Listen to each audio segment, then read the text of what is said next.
Chilli powder అన్ని రకాల వంటలకు పచ్చళ్లకు సరైన chilli powder. No colour, no chemicals.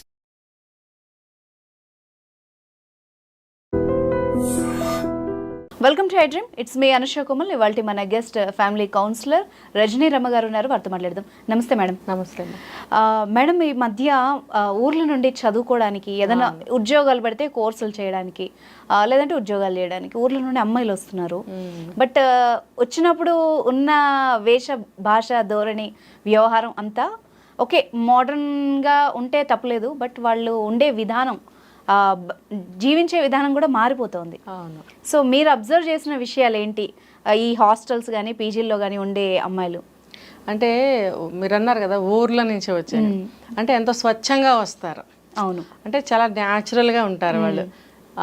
వాళ్ళకు ఉన్న జుట్టుని చక్కగా దువ్వుకుని జడ వేసుకోవచ్చు, పోనీ వేసుకోవచ్చు, చక్కగా మంచి డ్రెస్సింగ్ సెన్స్, ఒక స్వచ్ఛమైన ఒక న్యాచురల్ అమాయకత్వంతో ఉన్న ఫేస్లు, ఏదైనా సరే న్యాచురల్గా మాట్లాడటము, న్యాచురల్గా నవ్వడము, ఇలా వస్తారు కదా. వచ్చిన తర్వాత వాళ్ళకి ఒక ముందు వాళ్ళకి అనిపించేది ఏంటంటే మేము వీళ్ళలో మిక్స్ అవ్వలేకపోతున్నాం. ఓకే, ఆల్రెడీ ఎక్కడ ఉన్న వాళ్ళు ఏంటంటే వాళ్ళు అంటే డిఫరెంట్ స్టేట్స్ నుంచి వచ్చిన వాళ్ళు ఉంటారు. ఇప్పుడు బెంగళూరు ఏంటి, ఢిల్లీ ఏంటి, ఇక్కడ ఏంటి, ఎక్కడైనా సరే జాబ్స్ కోసం వచ్చిన వాళ్ళు వాళ్ళ స్టేట్ని బట్టి వాళ్ళ అలవాట్లను బట్టి వాళ్ళ డ్రెస్సింగ్ సెన్స్, హెయిర్ స్టైల్స్ ఉంటాయి. ఏంటంటే వాళ్ళ ఫేసెస్కి వాళ్ళ బాడీస్కి సెట్ అవుతాయి. ఇప్పుడు నార్త్ తీసుకుంటే వాళ్ళ స్ట్రక్చర్స్ కానీ, బాడీలు కానీ, కలర్స్ కానీ, వాళ్ళ యొక్క స్టైల్ కానీ, బాడీ లాంగ్వేజ్ కానీ డిఫరెంట్గా ఉంటాయి. ఉన్నప్పుడు వాళ్ళకి కొన్ని సెట్ అవుతాయి. ఓకే, సో ఇప్పుడు మనకి కొన్ని సెట్ అవుతాయి. వీళ్ళు ఏం చేస్తారంటే అరే మనం వీళ్ళలో మిక్స్ అవ్వలేకపోతున్నాం, మరి వాళ్ళు అనుకోరు అలా వీళ్ళలో మనం మిక్స్ అవ్వలేకపోతున్నామని. వాళ్ళు వాళ్ళ స్టైల్లోనే వాళ్ళు ఉంటారు. అవును, అంటే వాళ్ళు ఎక్కడి నుంచి ఎలా వచ్చారో అలాగే ఉంటారు ఇక్కడ. అవును, ఇప్పుడు నార్త్లో కూడా అందరు అలా ఉంటారని నేను చెప్పను, అందరు అలా ఉండరు కూడా. కొన్ని స్పెసిఫిక్గా ఒక ఢిల్లీ తీసుకోండి, ఒక లక్నో తీసుకోండి, ఇట్లా పెద్ద సిటీస్ చండీగఢ్ తీసుకోండి, ఇట్లా కొన్ని పెద్ద సిటీస్ తీసుకున్నట్టయితే అక్కడ ఖచ్చితంగా డిఫరెంట్గానే ఉంటారు వాళ్ళు. ఎందుకంటే ఆ సిటీ కల్చర్ వేరు, అక్కడ కూడా డిఫరెంట్ వాళ్ళు వచ్చి ఉండటము అనే కల్చర్ అనేది అక్కడ ఉంది కాబట్టి ఇంకా కొంచెం ఫారిన్ కల్చర్ అక్కడ ఎక్కువగా ఉంటుంది. ఇంకా సో ఫాస్ట్ ఫార్వర్డ్గా ఉంటారు. వాళ్ళ డ్రెస్ సెన్స్ కూడా వేరే ఉంటుంది, డ్రెస్ డిఫరెంట్ స్టైల్గా. తర్వాత వాళ్ళు హిందీ లాంగ్వేజ్ మాట్లాడతారు కాబట్టి వాళ్ళు ఎక్స్ప్రెస్ చేసే విధానం, బాడీ లాంగ్వేజ్ డిఫరెంట్గా ఉంటుంది. సో వాళ్ళుగానే ఇక్కడ ఉంటారు. అవును, వాళ్ళేం చేంజ్ అవ్వరు. ఎందుకంటే వాళ్ళ ఒరిజినాలిటీ మానుకొని కొత్తది వాళ్ళు నేర్చుకోవాలని వాళ్ళు అనుకోరు. మనం ఏమనుకుంటామంటే వాళ్ళు ఇక్కడికి వచ్చారు కాబట్టి, వాళ్ళు ఇక్కడ జాబ్ చేస్తున్నారు కాబట్టి మనం కూడా అంటే వీళ్ళ ఉద్దేశం వాళ్ళు కూడా ఏదో ఊరు నుంచి ఇక్కడికి వచ్చారు, మనం కూడా ఏదో ఊరు నుంచి ఇక్కడికి వచ్చాం కాబట్టి వాళ్ళు ఎక్కడి నుంచి వచ్చి ఇక్కడ ఇలా ఉన్నప్పుడు మనం ఎక్కడి నుంచి వచ్చి ఇక్కడికి వచ్చినప్పుడు మనం కూడా అలా ఉండాలి, లేకపోతే వాళ్ళలో మనం మిక్స్ అవ్వము అని ఒక అభిప్రాయం కలుగుతుంది. అలా వీళ్ళకన్నా ముందు వచ్చిన వాళ్ళు ఈ అభిప్రాయం కలిగిస్తారు కూడా. వెంటనే వీళ్ళు అంత స్టైల్ మార్చేస్తారు, డ్రెస్ కానీ, హెయిర్ కానీ, అన్ని లుక్స్ కానీ, వాళ్ళ యొక్క కల్చర్ కానీ మార్చేసుకోవడానికి ఇష్టపడతారు. ఫస్ట్ ఇది ఆలోచించాలి, ఇది మనకి నప్పుతుందా లేదా, ఇప్పుడు మన ఫేస్కి అది సూట్ అవుతుందా లేదా, మన బాడీకి డ్రెస్ సెట్ అవుతుందా లేదా.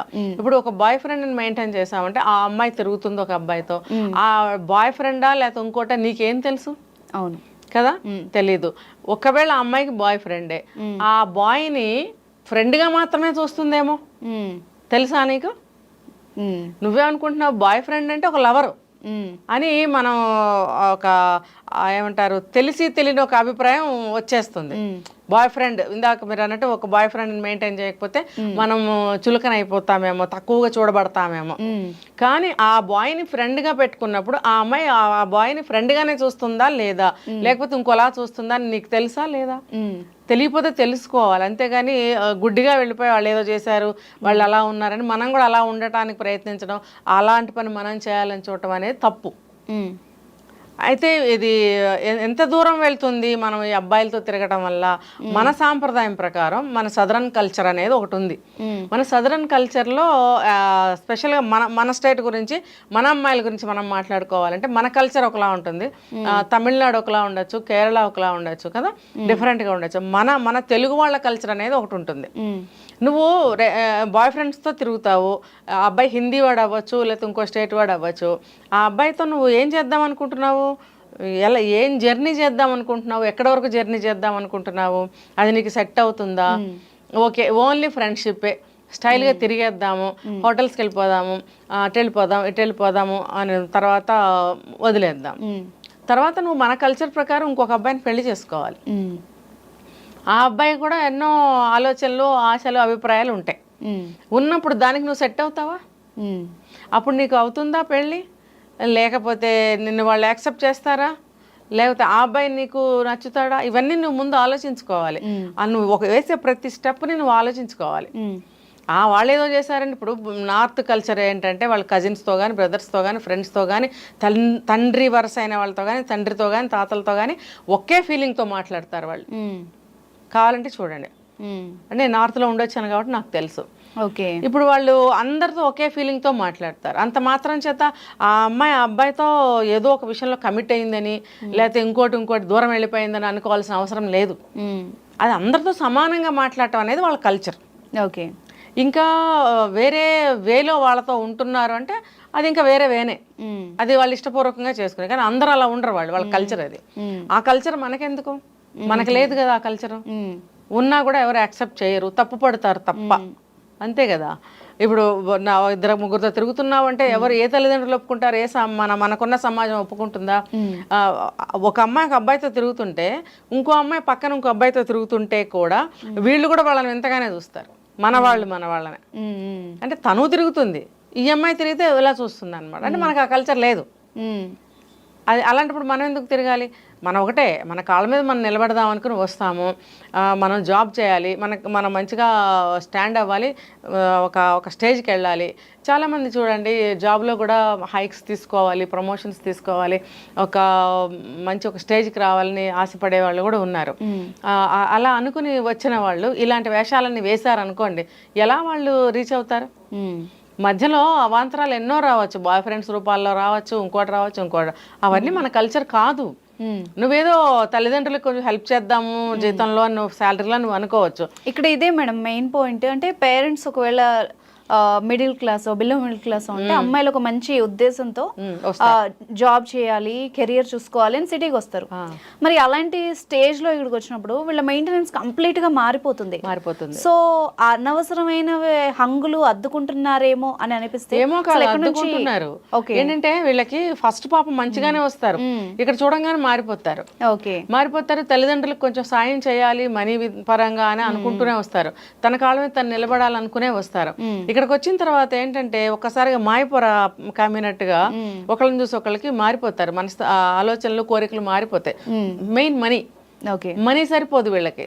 మనీ ఎందుకు సరిపోదు అంటే హ్యాబిట్స్ చేసుకుంటారు ఫస్ట్ ఆఫ్ ఆల్. అందరూ నేను అనట్లేదు, చూడండి ఇప్పుడు బయట చూస్తున్నాను చాలా మంది అమ్మాయిలు హ్యాబిట్స్లో ఉన్నారు కదా. ఒక అమ్మాయి ఒక అబ్బాయిని మెయింటైన్ చేయాలన్నా, అబ్బాయి అమ్మాయిని మెయింటైన్ చేయాలన్నా మనీ కావాలి. ఇప్పుడు మూవీ అంటారు, లేకపోతే హోటల్ అంటారు, ఇంకా పబ్బులు అంటారు, ఈ రకరకాలు కదా వాళ్ళ అవసరాలు. ఇంకా సిగరెట్లని, డ్రింక్స్ అని అన్ని అలవాటు చేసుకుంటున్నారు. వాళ్ళకి డబ్బు సరిపోదు, ఇంకా ఇంటికి ఏం పంపిస్తారు? వాళ్ళు ఇంటికి పంపించలేకపోతారు, అప్పుడు అప్పు చేయాల్సి వస్తుంది. లేకపోతే మనం ఒక ఎపిసోడ్లో చెప్పుకున్నాం, ఓయోలకి వెళ్ళిపోతారు ఎవరితో పడితే వాళ్ళతో. ఒక చిన్న అమ్మాయి 20 ఏళ్ళ అమ్మాయి పెద్ద అతనితో కలిసి డబ్బు కోసం అని చెప్పి ఓయోకి వెళ్ళి పట్టుబడి గందరగోళం అయిపోయింది. ఎందుకంటే డబ్బు కావాలి. డబ్బు వీళ్ళు ఎంత ఇస్తే అంత తీసుకోవడానికి సిద్ధపడుతున్నారు. కానీ వాళ్ళ మానాభిమానాలు వాళ్ళ కాళ్ళ దగ్గర పెడుతున్నాము, మన కుటుంబ పరువుని వాళ్ళ కాళ్ళ దగ్గర పెడుతున్నాము అనే ఇంగితం వాళ్ళకి లేకుండా పోతుంది. అది కనుక ఆలోచించినట్టయితే, తల్లిదండ్రులు కనుక గుర్తొచ్చినట్టయితే వాళ్ళకి ఆ పని చెయ్యరు. ఇప్పుడు నార్త్ ఇండియన్స్ అమ్మాయిని చూడండి, ఆ అమ్మాయిలందరూ తిరుగుతున్నారని నువ్వు చూసావా? కానీ నువ్వు తిరుగుతున్నావు ఇక్కడ. వాళ్ళు తిరిగితే నీకెందుకు? నీ సేఫ్ నీకు ముఖ్యం, నీ మంచి నీకు ముఖ్యం అన్నప్పుడు ఒకరితో కంపారిజన్ ఎందుకు? ఒకవేళ వాళ్ళు చెడిపోయారు అనుకుందాము, నువ్వు చెడిపోతావా? వాళ్ళు నష్టపోయారు, నువ్వు నష్టపోతావా? వాళ్ళకి చెడ్డ పేరు వచ్చింది, పరువు పోయింది, నీకు కావాలా? అవన్నీ అవసరం లేదనే చెప్తావు నువ్వు అడిగితే. చెప్పినప్పుడు నువ్వు ఎలా ఉండాలి? వాటికి ప్రలోభాలకి లోబడి ఉండకూడదు. ఇంకా ఇక్కడ ఈ హాస్టల్స్లో ఉంటుంటారు. హాస్టల్స్లో వాళ్ళకి అన్ని ఫెసిలిటీస్ ఇస్తున్నారు, డబ్బు కట్టించుకుంటారు. వీళ్ళేం దర్జాగా చక్కగా 5 స్టార్ హోటల్లో ఉన్నట్టు ఉంటారు. ఉండడము, ఆఫీస్కి వెళ్ళడం, రావడం, కాళ్ళ దగ్గరికి అన్నీ వచ్చేస్తాయి, బెల్ నొక్కితే వచ్చేస్తాయి అన్నీ. ఇంకా ఆ మేనేజ్మెంట్ వాళ్ళు ఎవరైతే ఉన్నారో ఈ హాస్టల్స్కి సంబంధించిన వాళ్ళు మినిమం టు మ్యాక్సిమం ఫెసిలిటీస్ వీళ్ళకి చేస్తున్నారు. ఎస్పెషల్లీ అమ్మాయిలకి ఎనీ టైం వీళ్ళకి ఏదైనా సర్వీస్ కావాలంటే బెడ్ పక్కనే ఒక బెల్ వీళ్ళకి సపరేట్గా, అది నొక్కితే వాళ్ళు ఎప్పుడు పడితే అప్పుడు వచ్చి సర్వీస్ కూడా చేస్తారు. అలారమ్స్ ఉన్నాయి, అలారం సిస్టమ్స్ ఉన్నాయి వీళ్ళకి ఏదైనా సెక్యూరిటీ పర్పస్ కింద. ఇప్పుడు పేరెంట్స్ వచ్చి దిగబెట్టి వీళ్ళని జాయిన్ చేసి అంతా బాగుందని సెలెక్ట్ చేసి వీళ్ళని డ్రాప్ చేసి అన్ని మంచి చెడ్డలు చెప్పి వెళ్తారు. అప్పుడు వాళ్ళు కూడా ఈ ఫెసిలిటీస్ అన్ని చూసి మా అమ్మాయి ఫుల్ సెక్యూరిటీలో ఉందని చెప్పి వాళ్ళు భరోసాతో వెళ్తారు. వాళ్ళు వెళ్ళంగానే వీళ్ళు ఏం చేస్తున్నారు వాళ్ళకి తెలియదు. మళ్ళీ ఎప్పుడైనా వాళ్ళు వస్తే కూడా వాళ్ళని ఎలా మేనేజ్ చేయాలో వీళ్ళకి అర్థం కాదు. మా అమ్మాయి ఎలా ఉందో చూద్దామని చెప్పి వస్తే వాళ్ళకి అన్ని సెట్టింగుల్లాగా ఉంటాయి. అప్పటి వరకు ఎవరైనా 2 అబ్బాయిలతో కలిసి మాట్లాడుతూ ఉండొచ్చు, వాళ్ళు వస్తున్నారని తెలియగానే సెట్టింగ్స్ మార్చేస్తారు. లేదు, ఇప్పుడు 2 అబ్బాయిలు అమ్మాయిలు అట్లా కలిసి కూడా ఉంటున్నారు హాస్టల్స్ లో. మేనేజ్మెంట్ వాళ్ళకి అదంతా అవసరం లేదు. ఎందుకు, మాకు కావాల్సింది డబ్బు, మీకు కావాల్సింది ఫెసిలిటీస్, మిగతా భోజనం అవన్నీ దొరుకుతున్నప్పుడు నాకెందుకు, మీరు మేజర్స్ అయినప్పుడు మీ రిస్క్ మీది, మాకేంటి అవసరం అని వాళ్ళేం పట్టించుకోరు. వీళ్ళు ఎలా కలిసి ఉంటామంటే అలా వాళ్ళు ఒప్పుకుంటారు. ఒప్పుకున్నప్పుడు సడన్ గా పేరెంట్స్ వస్తున్నాం అన్నప్పుడు వెళ్ళిన సెట్టింగ్లు మార్చేస్తారు. ఆ టెంపరీ వీళ్ళటు వాళ్ళటు మారిపోతారు రూముల్లోకి. ఇవన్నీ జరుగుతున్నాయి నాకు తెలుసు. మరి ఇదంతా వీళ్ళు మోసం చేసుకోవడం కాదా, వీళ్ళు చెడిపోవడమే కదా. అందుకని ఇవి మీరు తెలుసుకోవాలి. ఇప్పుడు 20 ఏళ్ళు దాటిన తర్వాతే వస్తారు, అందరూ మేజర్సే, తప్పు ఒప్పు తెలుసు. ఇంటి నుంచి ఏమనుకుని వచ్చావో అది మర్చిపోకూడదు. అది మర్చిపోయావంటే నీ కర్మ, ఇంకా లైఫ్ ఏముంటుంది, అది తెలుసుకోవాలి. వాళ్ళు తెలుసుకుని జాగ్రత్తగా వేసే ప్రతి అడుగుని జాగ్రత్తగా వేయాలి. ఇదంతా కూడా వాళ్ళు తెలుసుకోవాలి. కానీ ఎవరి కోసం చెప్తారు, వాళ్ళు ఏదన్నా నష్టపోయినప్పుడు బాధపడతారు, అప్పుడు కూడా వింటారో లేదో, మనస్తత్వాలు మారిపోతాయి అప్పటికి. నేనేం తప్పు చేశాననే వాదిస్తారు. నువ్వే తప్పు చేయకపోతే నీ స్థితి ఇలా ఎందుకుంది. ఇప్పుడు చాలా కేసులు చూస్తున్నాం. ఇప్పుడు క్యారెక్టర్ పోయి, ఆరోగ్యం పాడైపోయి, చెడ్డ పేరు వచ్చి, ఇంటికి వెళ్ళలేక, ఇక్కడ ఉండలేక నరకయాతన అనుభవిస్తున్న అమ్మాయిలు, ఇవన్నీ అవసరమా? అందుకని ఎవరికి వాళ్ళు తెలుసుకోవాలి. ఇలా మారండి, అలా చేయండి అని చెప్పం, వాళ్ళ ఇష్టం అది. కానీ తెలుసుకోవాలి మంచిది చెడేదని. Right, thank you very much ma'am.